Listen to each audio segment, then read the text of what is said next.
मित्रांनो, तुम्ही भूतांच्या किंवा राक्षसांच्या अनेक कहाण्या ऐकल्या असतील, पण मित्रांनो, तुम्ही भूतांनी बांधलेले महादेवांचे मंदिर कधी ऐकले आहेत का? तर तेच पाहण्यासाठी आपण आलेलो आहे आज आनंदेश्वर महादेव मंदिर म्हणजेच लासूर या गावामध्ये.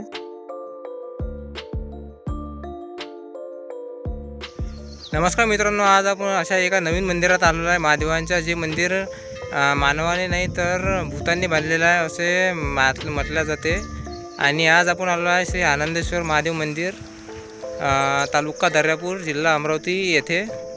तर आता आपण मंदिरामध्ये जाणार. तुम्ही पाहू शकता माझ्या मागे मंदिर आहे मित्रांनो. मंदिरात जाण्याच्या आधीच आपल्याला पिंपळाचे मोठे वृक्ष तसेच त्याखाली ठेवलेले त्रिशूल पाहायला मिळते. मित्रांनो, मंदिराच्या पायऱ्यावर दोन्ही बाजूने गजराजांच्या सोंडेच्या शिल्पांनी सजवलेले उत्कृष्ट, तसेच मंदिराच्या गेटवर गणपती महाराजांची मूर्त ओलांडून आपल्याला मंदिराच्या आतमध्ये प्रवेश घ्यावा लागतो.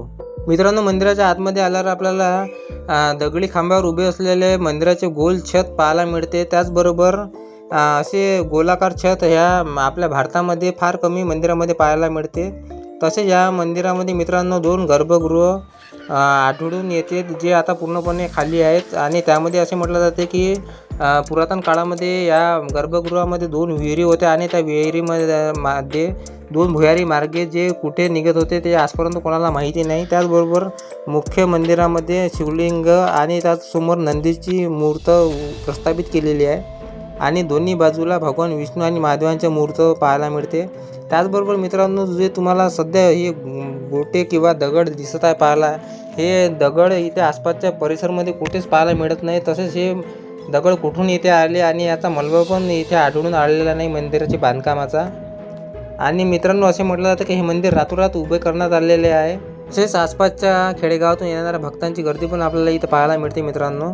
आणि मित्रांनो, येथील जे शिल्पकला आहे ते सर्व पुरातन जमान्यातील शिल्पकला आहे, जे हजारो वर्षापूर्वी इथे प्रस्थापित करण्यात आलेली आहे मित्रांनो, जी तुम्हाला व्हिडिओमध्ये दिसत आहे.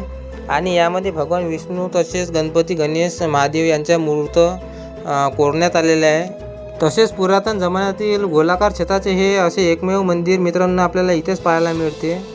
आणि या मंदिरामागचे असे वेगवेगळे रहस्य या मंदिरामध्ये दडलेले आहेत, जे अजूनही कोणाला माहीत नाही. तर मित्रांनो, येथे कोण येऊन गेलेलं आहे, तसेच या मंदिराची माहिती कोणाकोणाला तर व्हिडिओमध्ये तुम्ही सबस्क्राईब करून सांगू शकता मित्रांनो आम्हाला.